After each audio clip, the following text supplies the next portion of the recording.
Hello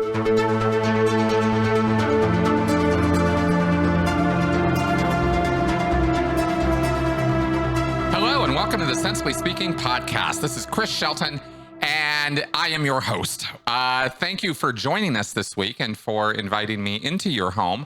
I hope that this episode will be well received by everybody. This is going to be an update episode. I have asked Sarah Landry to come back to the show. We did a couple interviews a couple years ago about this guru guy, this God man, this Indian guru who was taking gross liberties and advantage of men and women and children who were under his care or responsibility or put themselves there because he put himself out as the spiritual teacher.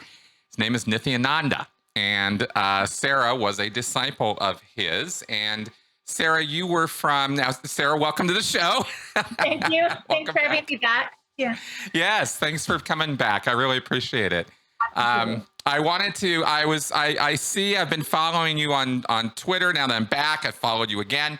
And because I wanted to, hey, what's happening? What's up with this guy, right? You're a very active, vocal person in trying to talk about, raise awareness about, let people know, hey, this guy's out there. There are still people following him. He's got 1.1 million followers on Facebook right now as we speak, even though he's actually in exile and hiding. Nobody actually knows where he's actually located, but we'll get to all that.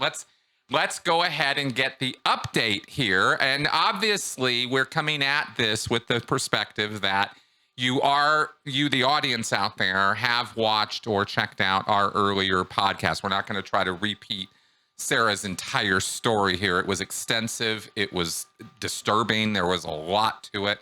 And I really, really recommend, if you are at all interested in this topic, that you check out those interviews. But now, Sarah, from the 2022 perspective, how's it going? How you doing?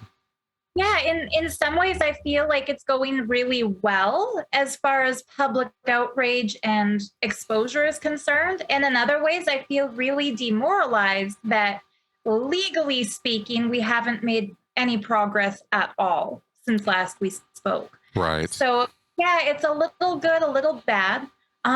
I think the last video we did was an update when 2 of his female disciples were actually put in prison for kidnapping and holding a girl against her will in Gujarat. Right. That's right. So, yeah, the Gujarat campus has been effectively closed and banned from operation in that state, but they packed up and moved back down to South India. So they're back in their Bengaluru headquarters, continuing to abuse people as always. Yeah.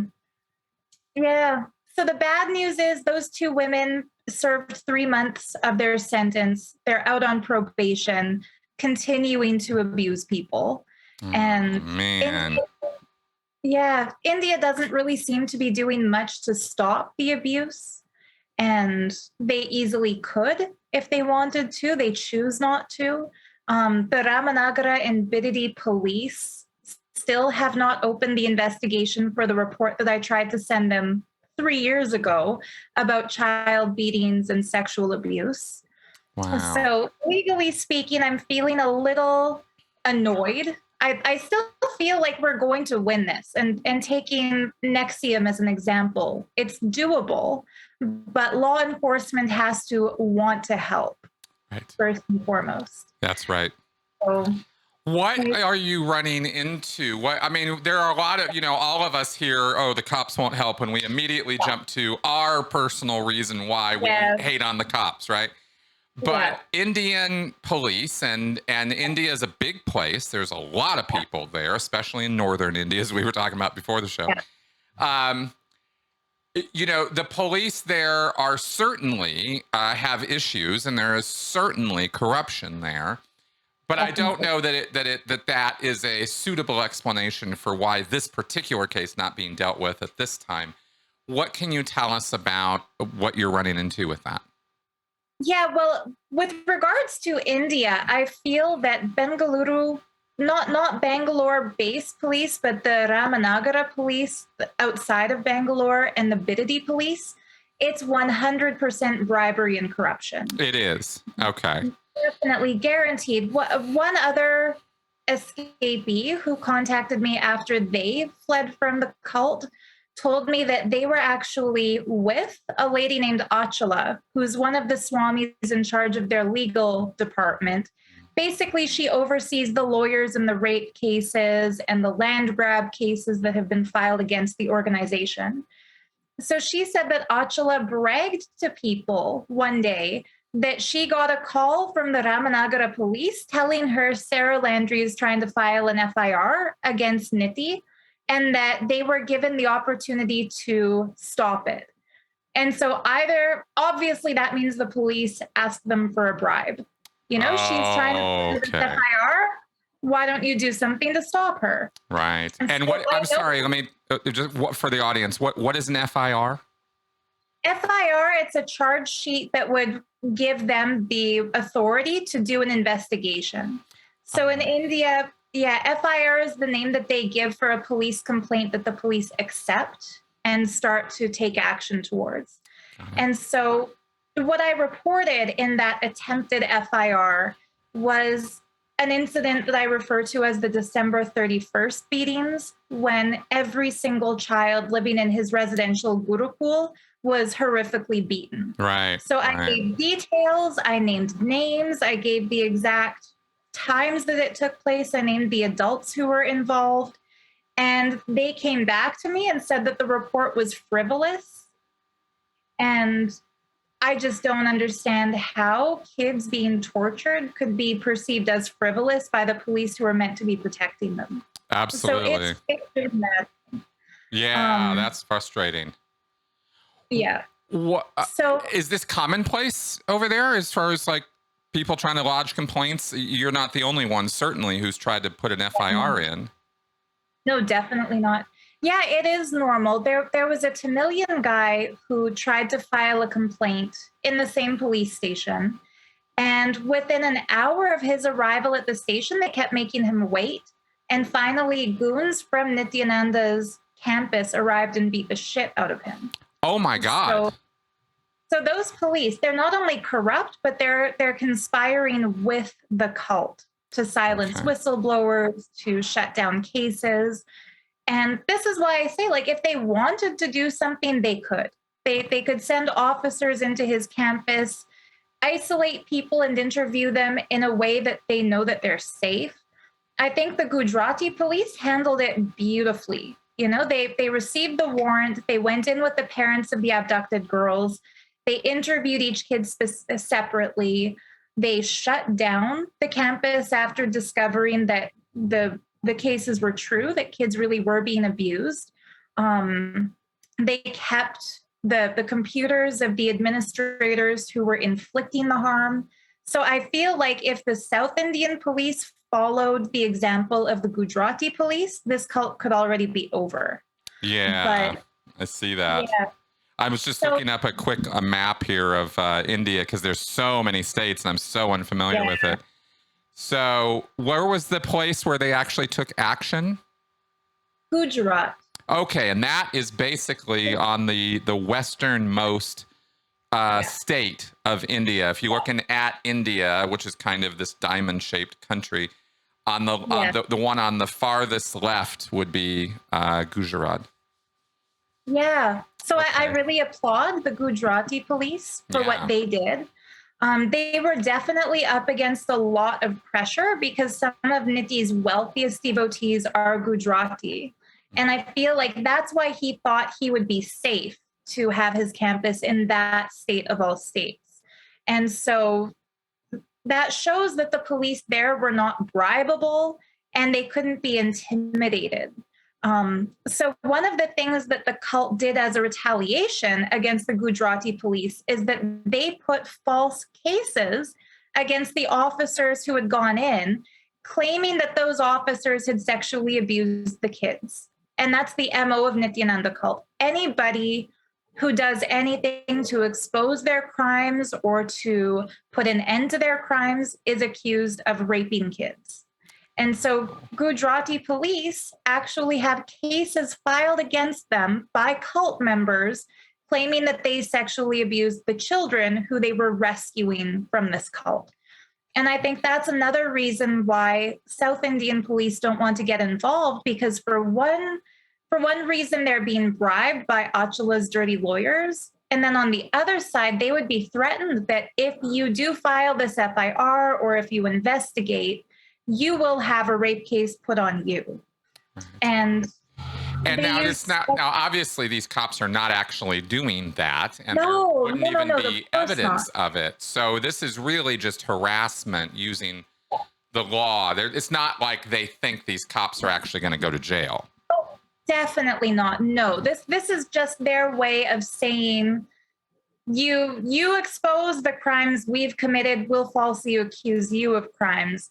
And one thing Nithyananda has on his side is an army of brainwashed devotees who are willing to bend their logic to believe whatever false accusation he makes because they see it as justifiable. They know I didn't rape anybody, but they accuse me of raping people because he tells them to, and they feel if he says it, whether she's right or she's wrong, it's the right thing to do to attack her. Absolutely. And so that would be what they do to the Gujarati police. And I think Biridi and Ramnagara police, not to defend the indefensible, they should have taken action. But they might also be plagued with the fear that they'll get a rape accusation by a scheduled class woman. And in India, the scheduled class or the protected class, it's the people who come from communities who have been systematically oppressed in the caste system. So people who had been considered untouchable before logic evolved and equality was understood. There are devotees in Nithyananda's cult who fall under that caste. And these women are used as attackers against people like Lenin Karupan, one of the first whistleblowers. I don't know if you saw the Vice documentary on Discovery Plus about Nithyananda. But there was a journalist who brought Nithya a court summons from one of his rape victims called Vinay Bharadwaj. And that journalist was falsely accused of raping a scheduled caste woman in the cult. And it's been explained to me by some of the anonymous whistleblowers who you might have seen them on Twitter. They're very scared to go public, but they are sharing what they know. Yep. They've told me that in India, if somebody is accused of raping a woman, it is an automatic arrest with or without proof. And if somebody is accused of raping a scheduled caste woman, it's automatic prison sentence with or without proof. What? And oh yeah. And there's so just that no justice. There's no due process at all. It's just all she has to do is say you raped me, and he's in jail. Yeah, it's guilty until proven. Holy cow! I didn't know India had that kind of backwards justice. Wow. Yeah, he was finally released, that journalist, and I see him as a hero because he knew he was going into a snake pit when he brought that court summons. So he's been released, but he's still fighting the case. Wow. And the same way, Lenin Karupan, he's gotten out of prison, but they did arrest him on these false accusations. And I feel like Nithyananda is a rapist, and so he should have been arrested the moment he was accused of rape. Right. And yet he's realized that the worst thing that could possibly happen to him is that his rape victims come forward. And so he feels like the worst thing he can do to his victims is do the same thing they're doing to him, which is accuse them of rape. Wow. And it's just ridiculous. It's crazy. Yeah, it really is. It's sort of the whole, I mean, talk about using the law to harass, this is, this goes way past, what they get up to in Scientology. Oh yeah. My goodness. Like what I was recently told by somebody who really very recently escaped the cult, that the man who falsely accused me of raping him and keeping him as a sex slave was given money by Nithya's cult, and he was told to get a lawyer and to go after me in Canadian court, which obviously he didn't do, because here in Canada, you can't falsely accuse somebody of rape and they get punished for it. If you're caught falsely accusing somebody of rape, you will be punished for it. Mm-hmm. So here we have laws against perjury, we have laws against false accusations or using the law to harass and bully people. Obviously, if that had ever happened, I could have countersued with the slander suit. So I feel like he's trying to do things like that in the West, and he's not really getting away with it. But in India, the reason so many Indian victims have left and then gone silent is that they know that they've already lost enough years of their life to this cult. They don't want to lose the rest of their life to fighting the cult, which is really frustrating. Yeah, it really is. And when you have a justice system that doesn't support, I mean, this is one of these places, not to go out on, I'll get all soapboxy because I'm not. I'm just going to comment on this and move right on. But yeah. This is one of those points where people in America don't really get how good they have it. People in the West don't really get it until you look at really square in the eye what the rest of the world is actually like. Oh, and this is one of those things. India is practically, I mean, this is just barbaric what you're describing here. And it's very, very unfortunate, and it just says so many things about why India is in the state that it's in, and these various places. And these followers, I mean, there's just this one person I've seen you pointing out or on Twitter. There's some woman writer who you've called out who defends not Nithya, and this Nithyananda guy has these followers who the words that come out of their mouths, the things they say, the way they say them, it's disturbing.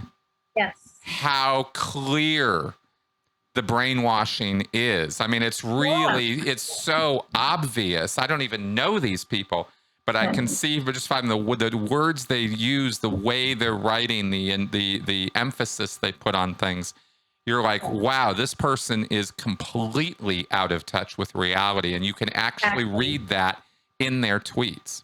Yes. So the woman you're referring to, what's most disturbing about her is that she and her husband are advisors to Modi, who's the head of India's government. And so who's going to be whispering in his ear to not investigate Nithya, to not go after him, to not escalate Interpol's notice from blue corner to red corner? It's really obvious.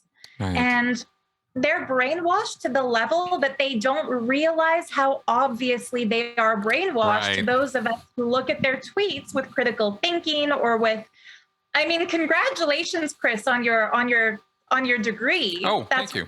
Great. But anybody who has any background in cult psychology or the dynamics of mind control will read her tweets and will recognize the fanaticism, the elitism, the closed-mindedness. She would be India's equivalent of a Trump supporter who believes in QAnon. Like she is a gung-ho, right-wing, very elitist, very racist against non-Indian people. And you can see that. Like, she calls us pale creatures, Western people. Pale creatures. Pale creatures is what she referred to me and other whistleblowers as in her latest tweet rants earlier today. Pretty sure if I referred to all Indians as swarthy creatures, I'd be being called out pretty quickly. Oh, definitely. Yeah, that's grounds for being deplatformed or canceled. And it's one of those things where you don't understand how mean people can be to you until you go against somebody they're brainwashed to believe is God. Yeah. And I think that's the big shocker to a lot of cult whistleblowers is that at first you might think people are going to leave the fraud once they know he's raped people, beaten people, taken money from people, made up false accusations against people, but you quickly realize they don't care. They will defend anything he does because they'll see it as justified. I don't believe that woman is stupid or that she thinks he's innocent. I believe she knows he's a criminal, but his criminality is acceptable to her because he stands for the same political agenda she stands for. Right. Right. She sounds an awful lot like a mirror of Marjorie Taylor Greene in some ways. I'm not sure who that is, but you're right. Yeah, anybody who's following Georgia politics, well, she's been quite the outspoken blonde woman in the House of Representatives. Her. Yeah, goes on about God's guns, QAnon, etc. She's awful. She's an awful human being. Exactly. Yeah. Exactly. See, and the thing is, a lot of these people, like the journalists you're talking about, they do believe a lot of the QAnon conspiracy theories. They are pro-Trump. They're not even American, but they are pro-Trump.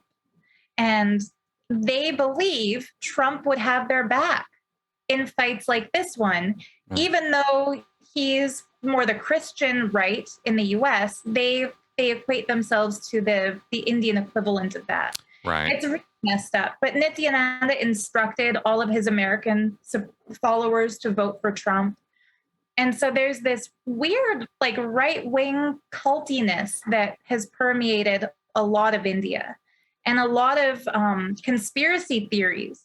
Like, one of my wait, what moments happened in the Nithyananda cult when, in one of his discourses, the fraud denounced the moon landing as a hoax. And he said, NASA has never had the technology to go to the moon. There have never been human beings on the face of the moon. It was a soundstage somewhere in Hollywood. That was one of the first moments where I realized he's just reading conspiracy theories online and then claiming to see them through some kind of mystical energy download. Wow. So this is really a story here, an ongoing saga of how they get away with it, really, is kind of where we're at with this guy. If you want to tell the audience a little bit. Oh, by the way, let me just clarify something with you. Did you mention something about a journalist a minute ago? Did I refer to a journalist? Yeah, the lady. Oh, no, she's a politician. Yeah, she's a political advisor. She and her husband both. Got it. He is the editor of a lifestyle magazine from, I think, Dubai. Okay. And she's a very highly respected South Indian journalist. Okay.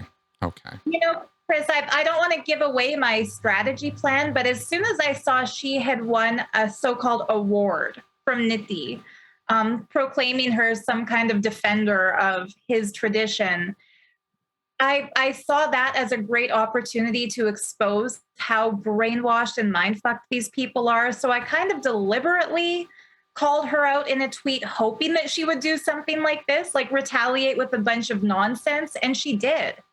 So that shows just how crazy these people are. And I'm hoping, for example, if this reaches somebody level-headed in Modi's circle who can say, remember how Meena told you that Nithyananda is innocent? Well, look at what she's saying to one of his victims. Maybe that will finally sever his government support, because the politicians who are listening to people they trust, they'll realize that those people have been corrupted. Right. Yeah, we're kind of hoping. One of the big challenges I see, and I'm asking about this because I would like to know more.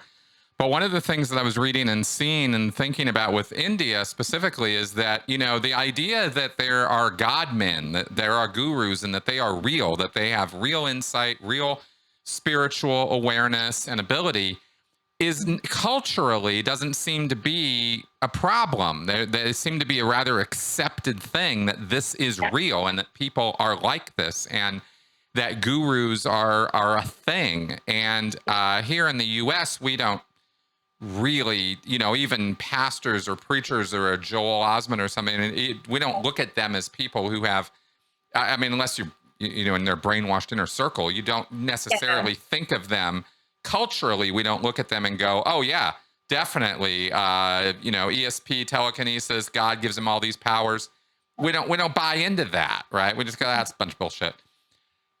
Over there, they don't do that. They don't dismiss it out of hand. They don't say, oh yeah, no, that's crazy. That's pseudoscience. That's whack.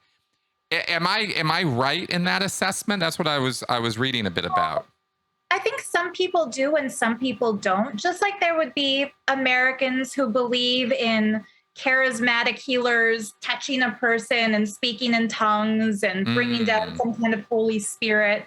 There would be that equivalent in Hinduism who believe in these god men being infused with supernatural powers. But there are also rational thinkers and critical thinkers there who are dedicated to debunking that so that people don't lose their money or their livelihood to these self-proclaimed god men. right. And I think India really is moving more in the direction of skepticism, healthy skepticism. And that's why something like Vice India was able to make this docu-series calling out Nithyananda. It's called My Daughter Joined a Cult, and it's on Discovery Plus. I think if it was like a whole national thing where everybody believes in these charismatic men, that docu-series would never have been made. So there Fair are enough. people in India who are critical thinkers, but there's also a long cultural history of honoring their traditions. And that's where it gets a little bit murky, where they'll call somebody like me anti-Hindu for pointing out the crimes of a fraud godman. And yet I'm not actually criticizing Hinduism. I don't really have a problem with mystical beliefs or with going to a temple or honoring the deities, doing a puja, doing a ritual. I actually think that stuff is beautiful. I Mhm. love Hinduism. I don't like people getting exploited, raped, beaten, abused, and robbed in the name of Hinduism. Of course, of course. So, And I want to be clear that I didn't mean to imply by my question that there is nobody rational or oh, skeptical in no, India, no, of no. course.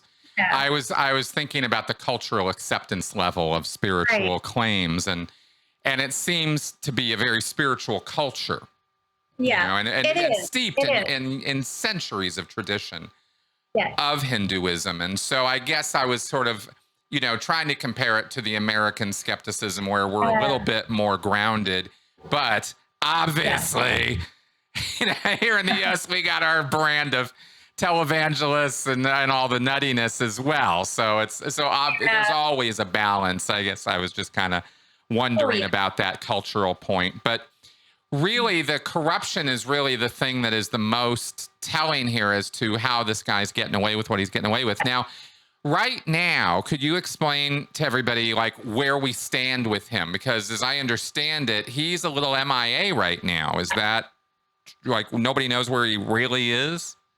Yeah, only his inner circle know where he really is. And Okay. everybody else has no idea. Um, we know he has one fake passport from Venezuela, and we know he has another fake passport, I think, from Belize. He's got money stashed away in the Cayman Islands, and there are bank transcripts that show that. But nobody knows physically where he specifically is. Okay. Um, I think I saw a tweet earlier that a Tamil journalist had claimed he's in Libya. I've heard that he's in Kenya. A lot of people think he's somewhere in Africa right now because about half of his ashramites from the Bengaluru campus were sent to various countries in Africa.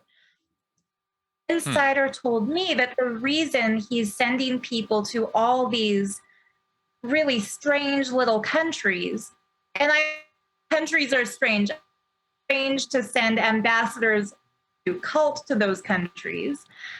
They told me that in order to get UN recognition, he needs to establish diplomatic relations with 200 nations.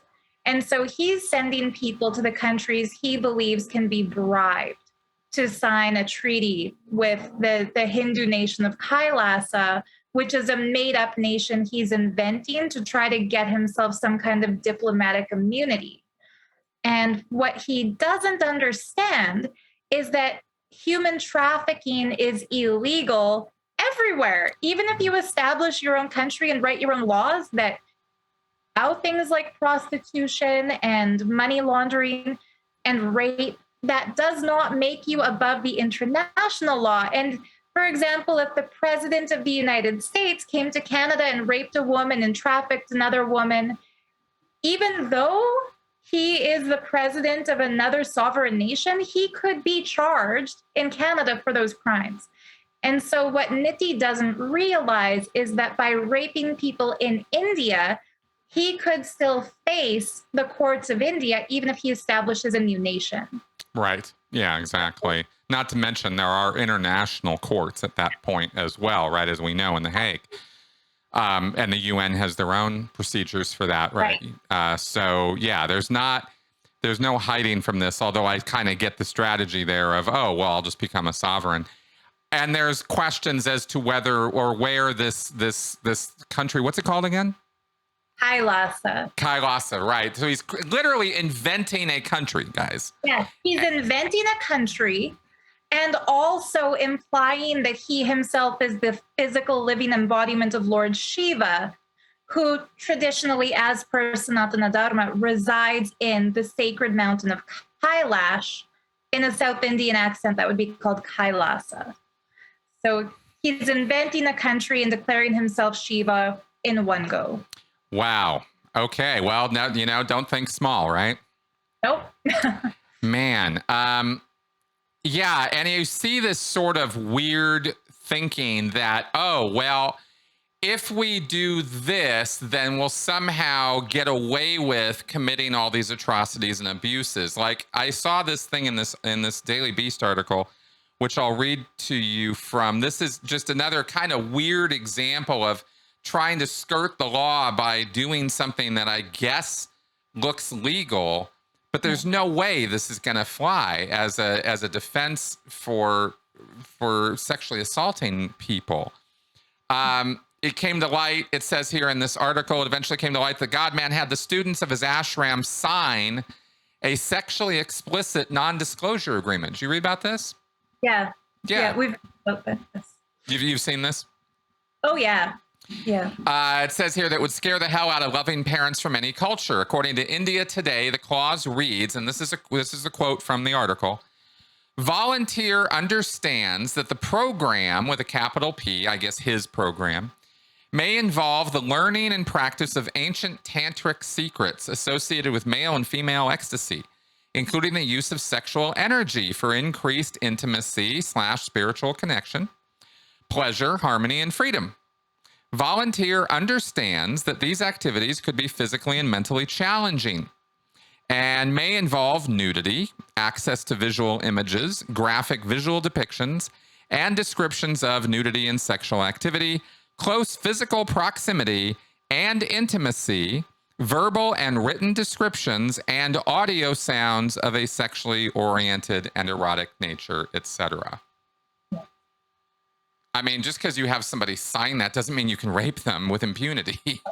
No, and it seems like that's kind of this weird, kind of thinking that's going on with these guys right now as well. We're going to be legitimate and then we'll get away with it. Instead of trying to hide, they're pushing their crimes more out into the open, really. Yes, absolutely. And when they sued the very first public rape victim named Arti Rao, they sued her for revealing internal secrets of the organization when she went public about the rape because they had made her sign that contract. Right. So they thought they had a gotcha here. Yeah. No, you can't make that accusation because that's an internal secret. And it's like, no, you don't get to. You signed this NDA. So how dare you say that he raped you? Right. And they still intimidate people in the cult. When somebody leaves, that person is forced to sign what they call the exit papers. And the person is told, if you don't sign these, you will lose all future possibility of enlightenment. You will never meet another living master. You will never experience bliss or clarity. You're going to be doomed to terrible reincarnations for the next 200,000 lifetimes. These people are traumatized. And then they're further traumatized by being told, if you don't sign these papers, you will never find enlightenment. And those papers have ridiculous clauses like, I will never talk to an ex-disciple. I will never talk to a whistleblower. I will never talk to the media. And it's absolutely stupid, you know, making people sign away their right to be people. Yeah, exactly. Not to mention just completely unenforceable. I mean, like Scientology's, right? Again, it's just the last barrier of intimidation they're trying to get to really sink it in, you know. Geez.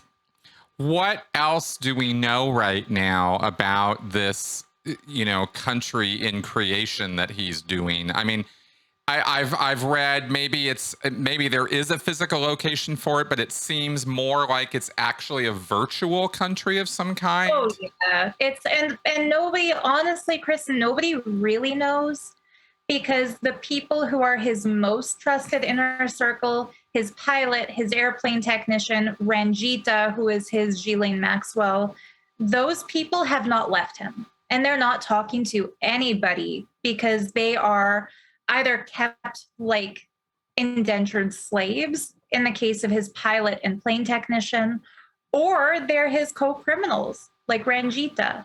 And so the people who physically know where he is would be the people who fly his plane, plan his strategies, and physically live with him.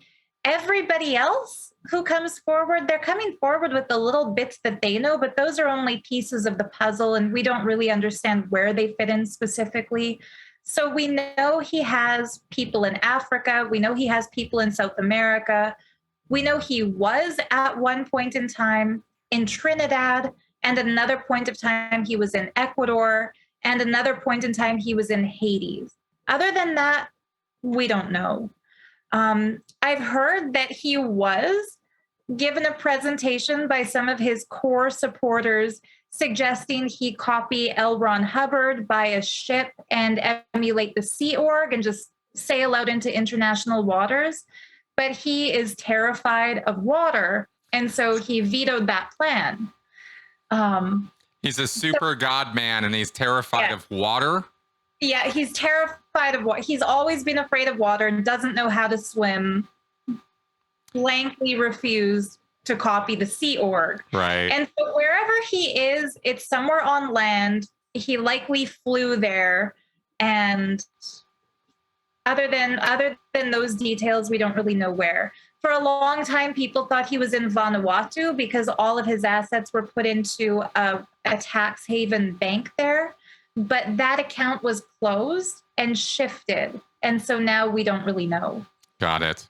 We would need law enforcement to get on the horn on that in order to trace that money and stuff. I mean, in the post 9/11 world, it is very hard to move massive amounts of money without there being some trail. It's and very there's a hard. trail. So, there is a trail. Yeah, absolutely. We just can't get to it, right? Oh, well, and some people have exposed it. Like my friend Stephen Hodge, he found out that the Vanuatu account was closed, and an informant passed him details about the new bank accounts, and he tweeted them. So law enforcement can pick up on the trail that we are handing them on a silver platter and investigate, but they don't want to. We've had at least 10 people in the United States who are American victims contact the FBI and get the runaround, being told it's not our jurisdiction. We don't know how we would take this up. So it's not like they're not trying. It's that who do you get to help you when the Indian government is being led by somebody whose top aide is a Nithyananda devotee. Yeah. And the American government doesn't really want to help because the crimes took place in India outside of the US. Where do you turn for help? Yeah. And this is one of the points that was made in the Vice docuseries on Discovery Plus. One of the people they had speaking is an Indian lady who runs I don't know whether it's an NGO or if it's a government organization, but she is a children's rights advocate. And she said, when you go to the police and they don't help you, who do you turn to for help? And I think that's why we turn to podcasts and news agencies and networks to expose this, because one of the things that Sarah Edmondson had told me is that when the police were not helping NXIVM victims, and I've heard this from a few people who were pivotal in arresting Keith, like Susan Jones and Tony Natale, they said it wasn't until there was a public outrage from the New York Times article. That's right. That investigations really started to progress. That's right. That's exactly right. It does take that. That's literally why this podcast exists. Yeah. Yeah. Right? Is I'm trying to do my part. With, get my voice out there publicly, get your voice out there publicly on as many channels as possible. This is why lots of podcasts exist, and I'm not in competition. I've never thought of myself as being in competition with other cult podcasts, because it's necessary that we lay a large groundwork, a large framework of, reach as many people as possible. And an audience out there. That's why when you hear me say, like, share, get this around, share it on the interwebs. That's what I'm talking about. It's not about trying to get more subscribers for me. It's about, we need more people to know about this stuff. Absolutely. It's a group effort. You're right. And I feel like every podcast will reach a different target audience. I know you specifically attract the atheist community, the rational thinking community. Somebody like me, I'm into crystals. I'm into tarot cards, and at first I tried to throw all of that out because I associated it with nitty, but now I feel like those are kind of innocuous. Nobody's really getting hurt by it. Right. So I'll appeal to a different kind of audience, and it's important that everybody, no matter how they identify themselves on the spectrum of totally rational thinker into eccentric, like how I might categorize. No matter what, we all share one thing in common, which is that we do not agree with people being exploited. That's right. In the name of a belief system. That's right. Or in the name of anything, like Yanya Lalik talks about political cults, like the one she got sucked into. So we know those exist too. It's not just spiritual exploitation of people. It's people being exploited by a belief. Exactly. Now maybe we should have led with this, although again, I'm going to refer back to the earlier podcasts we did, but in a summary version, what would you say is the key selling point this guy's offering to people? Because, fanatics are created, and they are created usually around a goal or purpose or a drive of some kind that they believe is realistic. Yeah. They believe it's achievable. The rest of us might look at those goals, personal spiritual immortality and all that, and go, well, that's ridiculous. But, some people really go for that. And they have to, in order to get into that extremist headspace, they have to believe that it's attainable. Right? And that they are going to attain it. So what is it that they're thinking they're going to attain by following Nithyananda? There have been many different promises made to recruit people over the years. Mm-hmm. So at the time that I got sucked in 2009, what he was promising was a yogic body and a Vedic mind. And it was a very agnostic approach, not militarized, not extremist. He basically said that the physical body is capable of extreme flexibility, health, slowing down the aging process through things like the sattvic diet, which is a restrictive diet that's followed by Brahmin priests, by the people who run the temples. And so they do things like eliminate onions and garlic and mushrooms and non-veg food. And they practice yoga postures that have been systematized they really do build muscle. And I did see my flexibility increase. So that was a real deliverable. And he described the Vedic mind as a mind capable of deciding what to think and what not to think. So he said, if you're ever plagued by worry, fear, self-doubt, shame, guilt, anything holding you back from achieving your potential in life, developing the Vedic mind, which is the mind that he said the ancient rishis and munis had when they brought down the Hindu scripture, you will be able to create your reality through your decision making and your actions. And this was not really the kind of mystical manifestation talk that you hear from a lot of New Agers. He wasn't saying your thought creates your reality. He was saying your thought determines the actions you take and the steps you take in life. And so if you want to be motivated and self-driven, he would help you become that way. So that was the 2009. I see it as the less extremist version of himself. Back then, he said if you attend one of his programs, he considers it a success if he never sees you again, because that means you got what you came for and you can go live your life and enjoy it.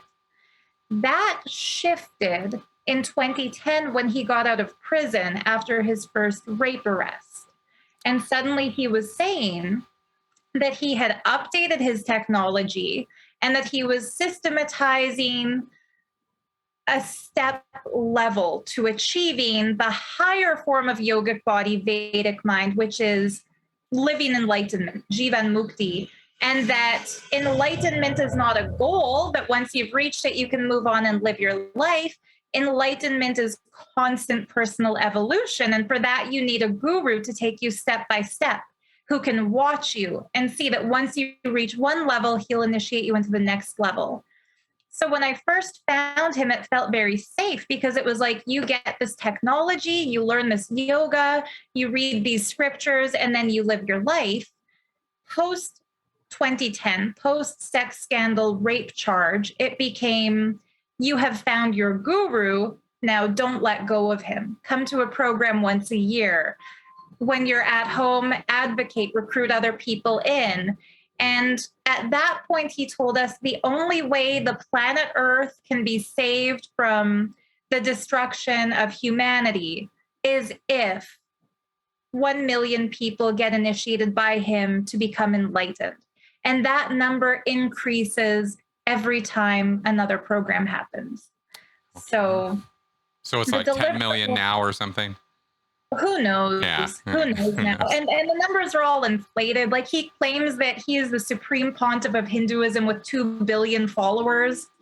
Obviously, that's a lie. Wow. But his disciples preach it as if it's true. So do you have any estimate or any realistic estimate of how many followers the guy actually has? I mean, everybody you ask that question to would give a different answer. Right. I would estimate about 100 people who are his human trafficking victims being sent for labor and sex traffic around the world, about 100 currently. Probably 10 to 15 people physically living with him, cooking for him, cleaning after him, running his little mini operation. Okay. The Bangalore ashram, I think, has about 100 people, including kids. A very recent whistleblower on Twitter who goes by the name Buddha Boy has been releasing audio recordings of kids getting beaten and photographs of the legs of a young man who got beaten and bruised. He's showing photos of the dirty, disgusting dorms. Like, the other thing about Nithya is he's an anti-vaxxer, and he told all of his followers when the pandemic first hit to go stay in his Vidity ashram, where he would provide, a safe haven away from all the craziness in the world. So this whistleblower has shown photos of the overcrowded, dirty dorm where those people were forced to live once they got there. The people who did take him up on that offer for, free hospitality have been forced to stay back, like brainwashed. They are now the ashramites, like what I was in the time I was there. So it's a bait and switch. Right. They go to this anti-COVID sanctuary, and then they stay back as sannyasis. They have to take these vows, which they were told going in they wouldn't have to take. So the claim he makes now that catches the people who are with him is that he is the living embodiment of Lord Shiva. He's reviving the tradition of Sanatana Dharma. He claims India has become overtly secular and it is no longer a Hindu nation, but that the world needs a Hindu nation. And that's what he claims Kailasa is, that's filling this gap that India left when it became secular. So he's boasting all kinds of things, and it always comes down to Hindu extremism. And he has chosen that specifically because he believes he will be politically protected as a religious leader. So if you look at Nithyananda on Twitter, he only follows one account, and it's the Dalai Lama. And I think in his skewed logic, he thinks that the world will rally behind him the way the world rallied behind the Dalai Lama when China took over Tibet. Right. So he equates himself with that kind of a world spiritual leader, which is crazy, but people believe it, who he recruits. Well, of course. You've actually been in the rarefied air of his presence for extended periods of time, yeah? Yeah, yes. Looking back at that now, not your mindset at the time, do you see somebody who believes what he's saying? I mean, because he's evolved this story that is definitely incompatible with earlier versions of his story. So he's evolved this tale of I understand he also says now, ESP and telekinesis and all the paranormal stuff is something that you will get as a result of following him.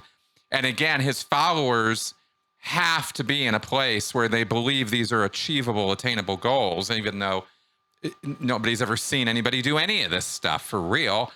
Does he put on shows or something to demonstrate these powers? And I definitely did believe in all of those powers at the time. Yeah. And I still to this day believe in some of them, but not that he is the source of them. So, Right. for example, he would have us demonstrate remote vision at the beginning of every program. So he would get maybe 1,000 to 2,000 people to pay for one of his programs. And on day one, the curtain would open, and on the stage, there would be a group of us who are ready to demonstrate remote vision to whoever wants it. So random people would come up to the stage, sit with us, one participant to one Adinavasi or power demonstrator, and they would tell us, describe my mother's house or describe my house.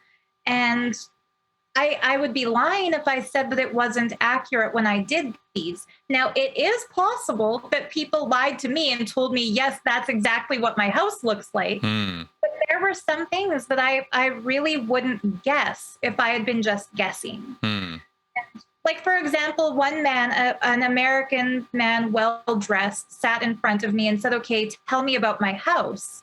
And I immediately saw a sleeping bag in the wilderness under stars, not even with a tent, just outside. And I described that. And then I saw blueprints, and I saw a circular modular building with an outdoor shower. And later he approached me at the break and pulled out his cell phone and showed me those exact blueprints that he was having an architect design for a house in a mountain property he had just bought. And he said that before the program, he camped out there under the stars to make sure that was really where he wanted his house. So, I believed in it because I was experiencing it. However, I do not believe that one person can awaken those abilities in other people. I kind of believe the human mind has abilities that we may not have fully understood yet. And that if one person can do it, everybody can do it. And there are probably ways to stimulate that. I mean, I don't want to go off on too big of a tangent, but I think something like the noetic sciences field might be onto something with investigating it. I think Nitti exploited the fact that some of us had those abilities and gave that as a false promise and false expectation to people paying 15 grand each for his ridiculous programs, right. saying, here's the power demo on day one, and that at the end of the 21 days, everybody would be able to do it. Whereas there were only about 15 of us in his whole organization who could do it. And that's why we were the ones sitting on stage doing those demos. Right. So I think if I look back to the bullshit I believed back then, I should have understood if he could really deliver this power to everybody, he would also be demonstrating that he couldn't do the remote visions. And he could randomly pick anybody from his entourage. His closest inner circle, who he called the SM team, who served his every need. They were his sex slaves, they were his cooks, they were his cleaners. None of them did those stage demos. And so one of the first things I thought when I escaped was that he claims to be the source of these powers. So how come the people like Ranjit and Pranapriya who live closest to him, why can't they do it? And the kids who first cried to me about getting beaten, they told me 2 or 3 of the kids were able to do this. Like there's a very famous young disciple of his named Yoga Mata who had a viral YouTube video called Girl Demonstrates Cool Superpower. And so she was held up as an example to the kids, and they were told, she can do it, why can't the rest of you? And that led all of the kids to cheat because they felt like, well, we don't have this ability she has, but they figured that if they raised their eyebrows, the blindfold would kind of create a little gap. So that's how they could do the blindfold reading. They realized, so one of the things Nithyananda told people, if you're doing a remote viewing and the person tells you, no, that's not there, you immediately say, I'm sorry, my timelines are confused. And 50 years from now, that is going to be built on the location you're describing now. So he gave them cheats. Some of the kids might have believed those cheats. Other kids would have known that they were lying, but gone ahead with it anyway. The kids who cried to me certainly both understood that what they were doing was morally wrong. They did not like cheating. They were traumatized from getting beaten. And so a lot of us are in kind of a weird gray area where we still believe that some of those powers exist, but we know he is not the source of those powers. And also we know kids are being abused in the name of those powers. So. Right. Yeah. Right. How interesting. What an interesting con to have to keep up the appearances on, you know? I wonder, I mean, just because nothing can be taken at face value with this man. I think about 1.1 million Facebook followers, and I wonder how many of those are paid for. Probably the majority. Probably, right? Given the small following that we're looking at here, you know? Because look at his interactions, 1.1 million followers, but like 300 people will like one of his posts. Oh, there we go. Why is the engagement so low if the following is so big? Exactly. Yeah. And that, by the way, smokes what Scientology does when they post on social media. Really? Yeah, they get about 3 or 4. I mean, if they get 10 likes on a tweet, they are on a roll, you know. Yeah. And they claim millions of members, which is why I bring it up as a comparative, right? Because it absolutely is. The social media ends up being the proof positive of what their size really is. Yeah. You know, it actually is a useful metric, the likes and shares and stuff like that for this kind of thing. Absolutely. You know, because you see... Oh, go ahead. L. Ron Hubbard didn't really write anything in any of his books about how to build social media followers and engagement because that didn't exist yet. Right. And he wasn't able to see the future, to know that this technological breakthrough is on the rise. I think that should be a red flag to believing Scientologists that, you know, if all of his really, I think from talking to both you and to the late Ron Miscavige, like it's not like the leaders within Scientology made up shit that they wanted to do. There was a lot of really strictly prescribed behaviors, instructions that he wrote. Yep. So if he really was the visionary that they believe he is, why didn't he have a policy in place for Facebook and for YouTube and for Twitter? Exactly. He didn't see any of it coming. And that's why we've referred to the internet as Scientology's Vietnam. They were just completely unprepared for it, you know, completely unprepared. And to this day, they still are. They still don't utilize it effectively.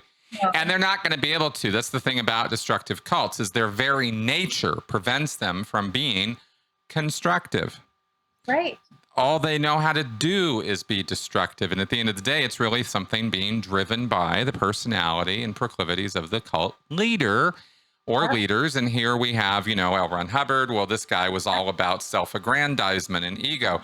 Nithyananda seems to be all about sex and carnal pleasures and just sort of sating his desires and fooling people, conning people. He seems to get off on it. Controlling people. Absolutely. And he's a huge fan of L. Ron Hubbard. He loves, I think this came up in our previous conversation that when Ron interviewed me, he did a 3-part interview series when I first spoke out against Nitti. And the very next day after the first installment of that interview was published, Nitti gave a 7-minute rant within his satsang discourse about how great of a contribution Scientology has made to humanity. He said L. Ron Hubbard was an enlightened rishi reincarnated for our times, and that anybody who speaks out against Scientology is also anti-Hindu because he kind of posthumously declared L. Ron Hubbard an incarnation. So whatever Hubbard stood for, I feel like in a lot of ways, he made the roadmap for a lot of these gurus to follow. Absolutely. That's how it works. It's an evolutionary process of one following the next, and they just beg, steal, and borrow off of each other all day, every day, right? And there was nothing Hubbard did or said that was actually very original. No. All of it goes back to 19th century mysticism and the occult. All of it. Linked to Aleister Crowley and Theosophy. Like he had some really strange, directly to Aleister Crowley. He said, Aleister, who was still living at the time back in 1952, at the end of 1952, Hubbard said in a lecture, Crowley, his good friend, Aleister Crowley, right, and his system of magic and all that, even though they never met. And Aleister Crowley spotted Hubbard from a continent away as a con man. Wow. He knew exactly what L. Ron Hubbard was, right? But Aleister Crowley, then he died a few years later. But Hubbard was an avid follower of Crowley's magic system and participated in it, practiced black magic with and sex magic with Jack Parsons. So one just goes to the next is really the point here. And you see this with, so much has been documented through the 20th century of how this has worked, through history, that we see one thing leading to another. And so again, Nithi's nothing original. There's nothing new here. He's just some egomaniac, who's sort of a sex addict, and he just won't stop abusing people. And somehow he's formulated messaging that gets a particular set of people very excited. Absolutely. And I think that he understood from his early childhood. He was born in a town called Tiruvannamalai, which has one of the Jyotirlinga temples in India, which are, among the most revered temples in the country. And so he was born in a very religious community, and he saw that the most venerated members of society were the godmen.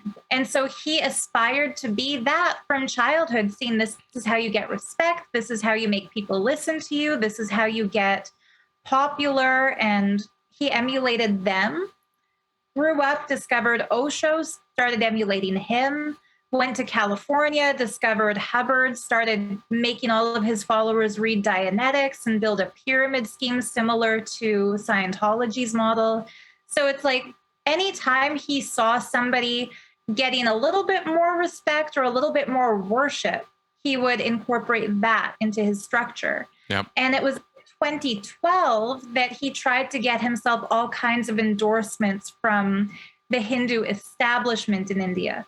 So Madurai Adinam, which is one of the Shaivite seats of India. So the way Catholicism has the Vatican, Shaivite South Indian Hinduism would have Madurai Adinam.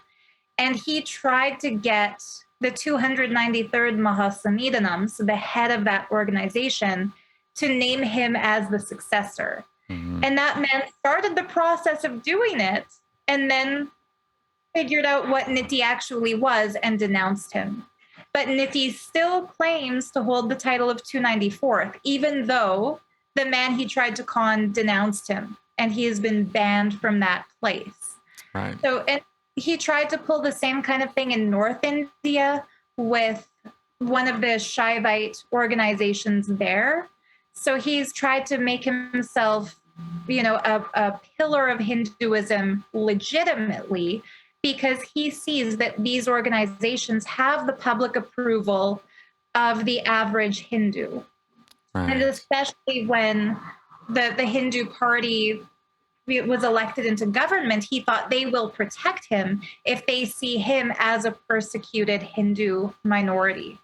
Right. And so that's when he kind of went away. He used to praise Catholic saints. I remember he used to have a picture of St. Francis of Assisi behind him on the stage, and he praised all kinds of New Age mysticism too. Like he said that Jesus had helped him through A Course in Miracles, which is kind of a pseudo-Christian thing. That all stopped really abruptly when he decided to pick up this Hindutva personage, because he understood he will get political help if he denounces all other religions and stands as a Hindu. And I think a lot of his current wave of followers do not know his history. Right. They don't know that he used to praise Christian groups, right, because now he's so vehemently against them that, it's like each wave of followers who leaves, the new wave who replaces them have no idea who they're actually following. It's just his current fake persona. Yeah, exactly. Yeah, it's because that would be skeptical, right? If you started, or at least it could be perceived that way if you started going back and looking at his history and what he used to say and stuff like that. You'll find completely contradictory messaging. That is really what you're describing. That's entire process of what you're describing is really a very representative activity of almost any cult leader. You see them do this. Very, very, very few people who would get into this game figure it all out at the very beginning, figure out a script, and then are able to stick with it. In fact, as I sit here saying that, I can't think of one. They all change their tune as time goes on because they have to. Culture changes, the membership changes, the things outside the cult change, and they're trying to stay hip and respond to that and still be perceived in this positioning that they've created. So Hubbard, for example, with Scientology, we go from a science to a religion to a spiritual thing to a new agey thing in the 60s when it was all, tune in, turn on, whatever, that whole thing. They were always anti-drug, but they were very hippy dippy and all that kind of stuff, and save the world and all that kind of came into play in the 60s in response to the whole counterculture movement. So it's similar, right? Just similar. And we see that Jim Jones did this. Koresh did. All these guys kind of evolve their messaging over time, and it's really quite wild how far off the beam Nithyananda's gone from his original roots, and you can see he's been doing this his entire life. They got pictures of him from an early age on his Wikipedia page. You can see him at 3 years old, dressed up in a robe. Picture. That's not him. Oh, that's not him. Oh, I missed that. Okay. No, that's if you're talking about the picture of a cute little boy dressed up as a Hindu god. Yeah. That's not him. Oh, I missed that. Okay, my bad. No, they claim it's him. And he has a lot of supporters in the Silicon Valley. Yeah. He has for Google who are his devotees. He has one of the Facebook executives as his devotee. And wait a minute. What was that now?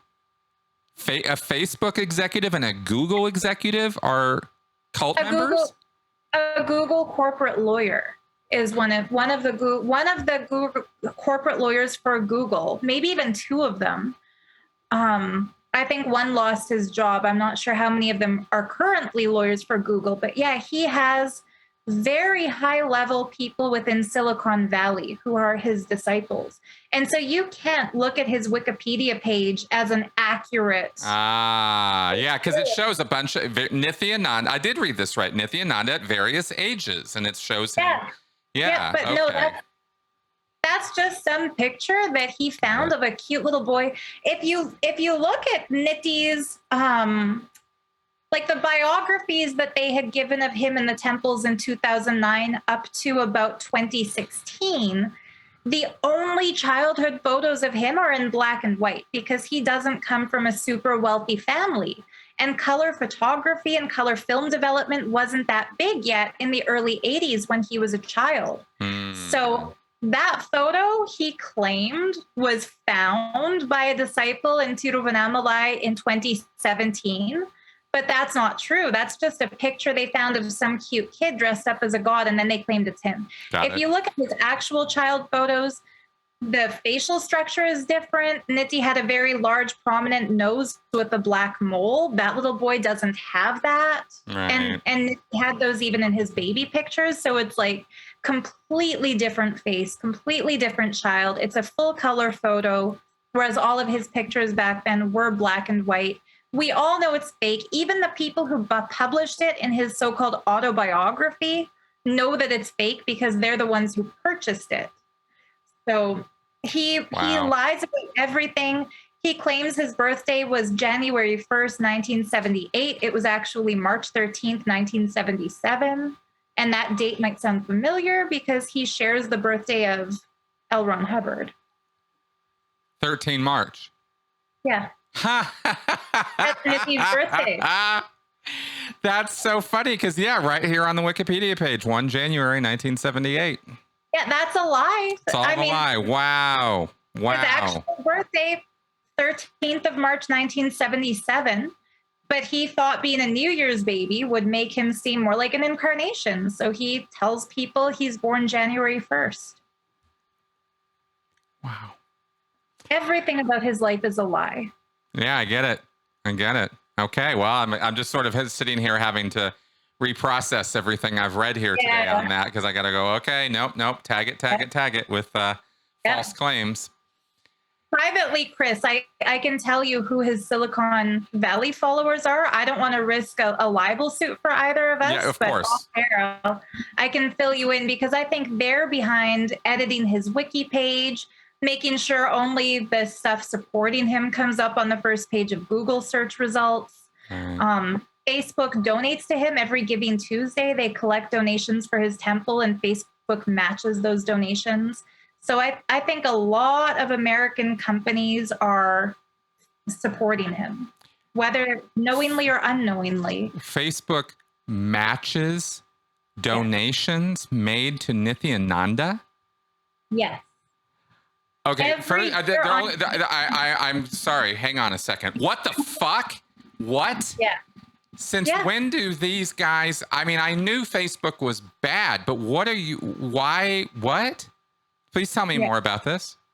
Okay, so his disciple who works for Facebook does a fundraiser for Nithyananda every year on Giving Tuesday.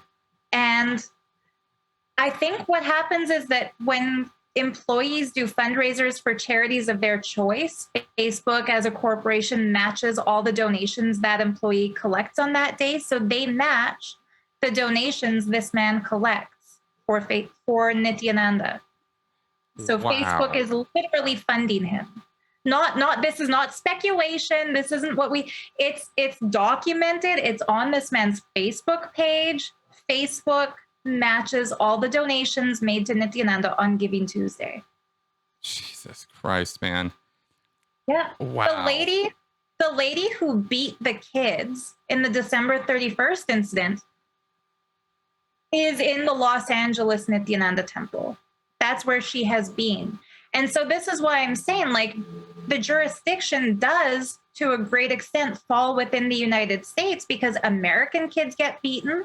American kids are being held captive. American kids are being used for child labor to fundraise for this group, to demonstrate fake superpowers for this group. Right. They are victims in the United States, American victims in the United States being exploited by this cult. We need like a New York Times or LA Times expose on this. I mean, this is crazy. Yeah. Jesus. I mean, every time I think I've hit bottom with these social media companies, you know, something new comes up. I know. And this is why he's not being deplatformed. Like whenever he is scandalized and whenever there's a public outcry, he bounces back. Right. The recruitment happens 99% through YouTube and Facebook. Yeah. So why is he not being deplatformed? Right. You know, my YouTube videos, whistleblowing, get demonetized. His YouTube videos are monetized. So he's making money on YouTube, scamming people. And people like us who are trying to warn the public are getting demonetized. Yep. I'm familiar. Yeah. I know you're familiar, but I wish more people understood we don't do what we're doing for money. Right. We do the right thing to do. That's right. Yeah. Anybody out there who thinks you're going to get rich exposing cults and predators, man, this is not the side of the equation that the money's on. Definitely not. Let's put it that way, right? Even that respectable Bangalore journalist who has been trolling me for the last week has claimed that I'm paying people to troll her. Right. So every anonymous victim of Nithyananda who comments on her tweets and says, actually, I got beaten. Actually, I got raped. Actually, as a kid, I was exploited. She claims that I am paying all of them to make that up and post it on her Twitter. So they're so messed in the head that they think we're somehow independently wealthy and pay other people. Yep, that's right. Which is the opposite of the case. He mobilizes anonymous trolls to make shit up against us. We don't need to do that against him because he's actually a criminal. Exactly. I mean, they always accuse. They always do that. Always accuse what they're doing. Absolutely. All right. Well, this is. Oh my God. Okay. So I wanted an update. I got an update. Here we are. Right? This is where it's at. Yeah. The fight is still going on, and it's an important counter. I mean, I'm glad we're doing this, obviously, right, to update my audience on what's going on, and hopefully, get more word out there about this guy. Scientology has been making some incredibly stupid moves lately, and it's possible that things are not going in the right, in a very positive or growing kind of direction for them. We're hearing numbers as high as a third of the membership right now are just leaving, are just not coming in at all. And this is due to gross mistakes that Miscavige has made in their handling of COVID and various other things. So Scientology's got a lot of kind of good news going on right now for us in the critic community, right?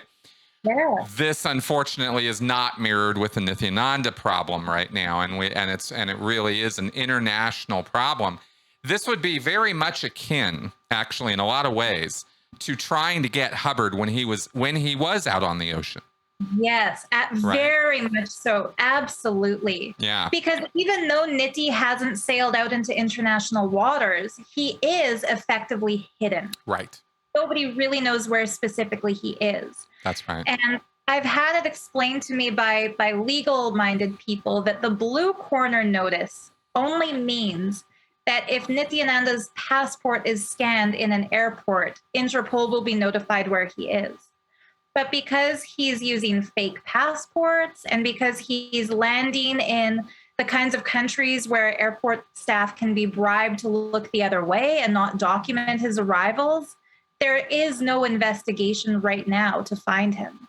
At least not one that they're making public. No, at least not one that they're making public. And based on the runaround we've been given from any law enforcement agency we've contacted, not even one private. Because if there was, they probably would have followed up for more information. Probably so. Yeah, probably so. That's probably true. It's all I just have to throw that out there because it's sometimes we assume nothing's happening when in fact something is happening, but they can't talk about it. But well, and I would love for that to be, I would love to make a public apology to the Indian law enforcement and say, I'm sorry, now I know you were doing this, but you were keeping it on the down low. Thank you for what you've done. I would be very, very happy, you know, to eat my words one day and admit that I've been wrong about them. Well, I was actually thinking more about Interpol. Oh, I was thinking my statement just now had more to do with that side of things than the corrupt Indian police. I believe everything you've said about the Indian police, and knowing what I know about the culture and the problems there, all of that lines up, right? The articles that I've seen so far published about all of this, Interpol has refused to comment. Right. Generally speaking, that means they're right in the middle. More, or at least it's that's an assumption, of course. Yeah. Chances are that it's going in that direction more so than they're doing nothing, right? Right. But the points you're making in terms of the challenges being brought to bear with false passports and legal support and air cover from, you know, powerful people. I mean, this guy is really protected, and it's that's those enablers are unfortunately a part of the cult paradigm, right? It's just that's what we run into every time, is we run into damn fools and idiots who think they're doing the good thing by supporting and enabling monsters. And and that's what we've got here right now, you know? So bringing more pressure to bear on them, professionally or privately, completely appropriate right now, right? Definitely. Which is why finding out that Facebook, you know, some asshole at Facebook is supporting this and actually raking in money for this guy. I mean, that kind of thing needs to stop, right? So, however, you know, have you guys taken any kind of direct action in that area, or do we just know it's happening? Maybe on that offline, but we've tried. Yeah, I don't want to go into specifics. No, that's fine. That's fine. I'm just wondering. Yeah. And I mean, that man himself, I don't even want to call him an asshole because I see him also as a brainwashed victim. Of course. He's me 5 years ago or 6 years ago. Like that, I would have done the same fucking thing if I worked at Facebook and believed what he believed. So it's really hard to see these people who I know where they're coming from. I know they think they're doing a good thing, but they're enabling a monster. You know, one of the things I've said to this man right before he blocked me was ask your kids to reach out to their friends in Gurukul and just ask them. Ask your kids to send messages to their Gurukul friends and say, hey, is it true that you guys got beaten? And then he blocked me. Right. So it's like they know on some level, they know that what whistleblowers say is true, but they're not willing to face it. Right. The cognitive dissonance is so strong that they, even if on some level they know it's true, they won't allow themselves to go into that knowing to investigate. That's right. That's exactly right. He is enabling a monster. I feel like after the Vice docuseries specifically, where Jordan and me speak out, there's an anonymous lady from India who speaks out. I'm sure she would have gone public if not for the fear for her life, that they will either kill her. There was a young man in Madurai who they murdered on a Facebook Live video. They forced him to hang himself and blame it on a girlfriend dumping him. So just the lady who was anonymous in the docuseries on Discovery Plus, I'm sure she would have gone public if she hadn't been afraid for her life. Because there were people who left his cult in India who have actually been killed, including a young man from Madurai who was forced to hang himself on a Facebook Live video. And we know for a fact Nithyananda has mafia-style goons who they once kidnapped Lenin Karupan outside of one of the court hearings when they falsely accused him of rape. They have threatened to kill many people, myself included. And it's those of us in North America, we are physically safe from that. But the people in India are not. Right. But I feel like when people like that brave, I still think of her as a brave whistleblower, even though she's doing it anonymously. I think that people who still support Nithyananda should understand Vice Studios and Discovery Plus would not risk the liability of having her there as a whistleblower if they hadn't vetted her and discovered that what she's saying is true. So I think that should be enough. Those who are still with Nithya, who personally knew me and Jordan and Lainey and Steven and that anonymous lady who they all know who she is because of the details of her stories, I feel like at this point in time, there's no longer an excuse for them to say that they don't believe he's a criminal, because it's obvious he's a criminal. And yeah, I hope you're right and that Interpol is doing something that.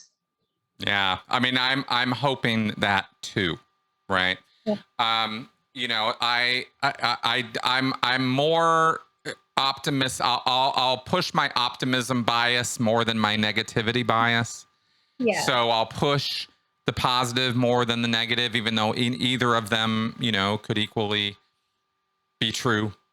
Yeah. I'll choose to think, well, you know, look, it's let's hope they're doing something, you know.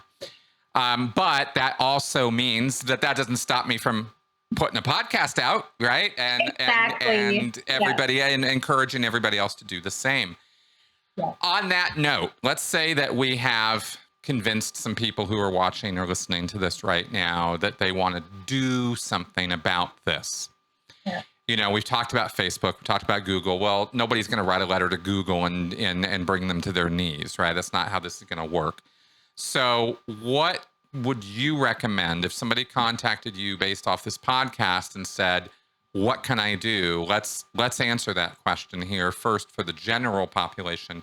What can they do? What should they do? What resources should they go to?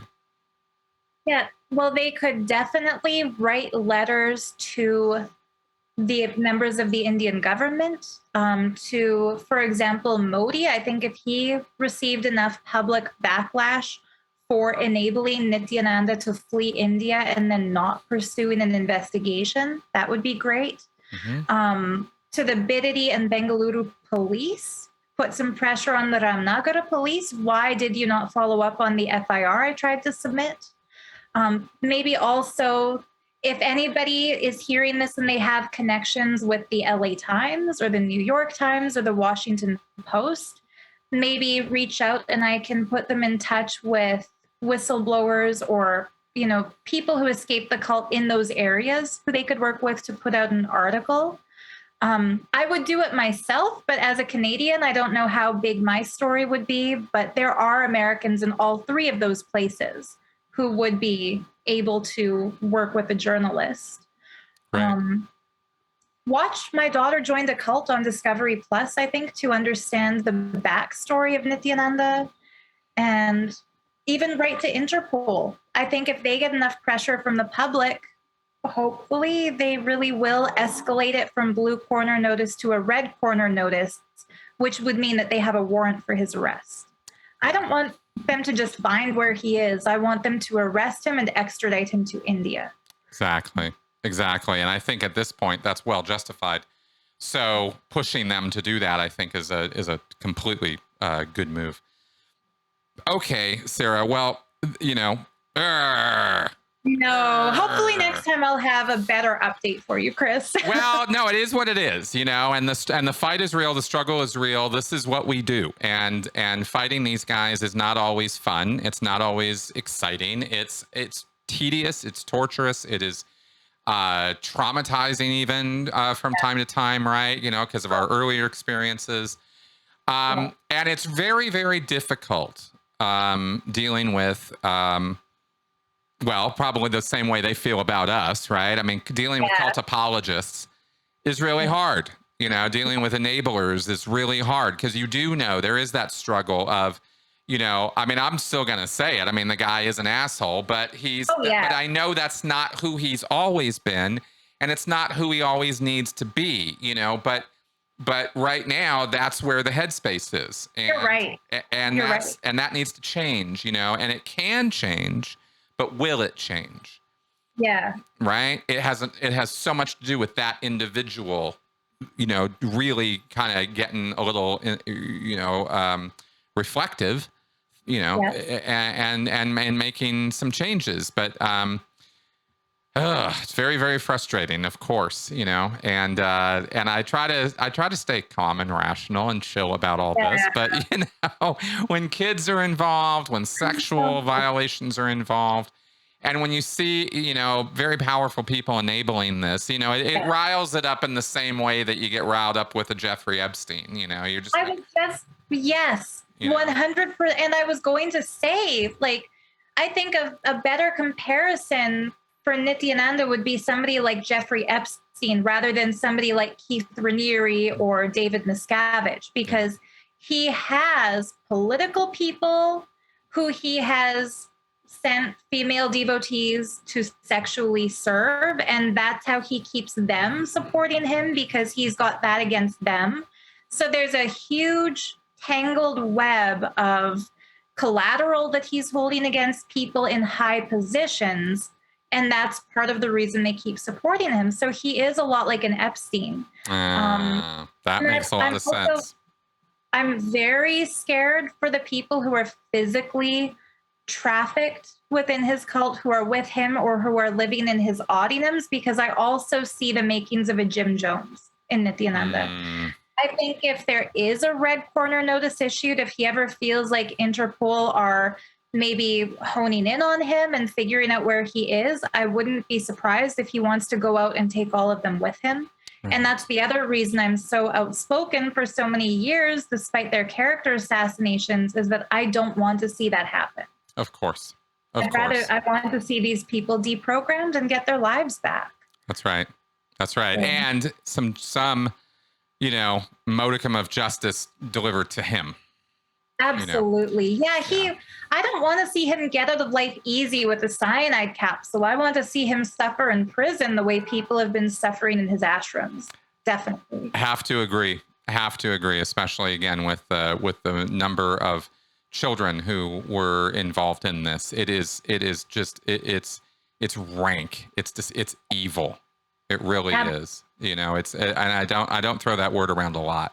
No, but I agree. It really is evil what he's doing. It really is. All right. Well, that's the update, So again, I want that optimism bias, but at the same time, right now my optimism bias is basically directed toward the audience right now. It's like, guys, prove me right here. Step up, take some action, do something, write those letters. All of you are capable of doing that. Contact Sarah. I'm going to put can I put your contact data in the... Maybe put my Instagram. Yeah. Instagram is where I'm the most active. Yeah. Great. Perfect. Okay. So you can contact Sarah directly and find out more. And on that happy note, we will wrap up for this week. Sarah, thank you very much for taking the time to update everybody here and speak with such passion and and activism on this. It's very, very, very appreciated. My pleasure, Chris. Thank you for having me and for everything that you do with this. Awesome. All right, folks. So everybody out there, if you are digging the channel, digging what we're doing, also obviously please support it. And on that happy note, we will wrap up for this week. Thanks for coming around. See you next week. Bye-bye.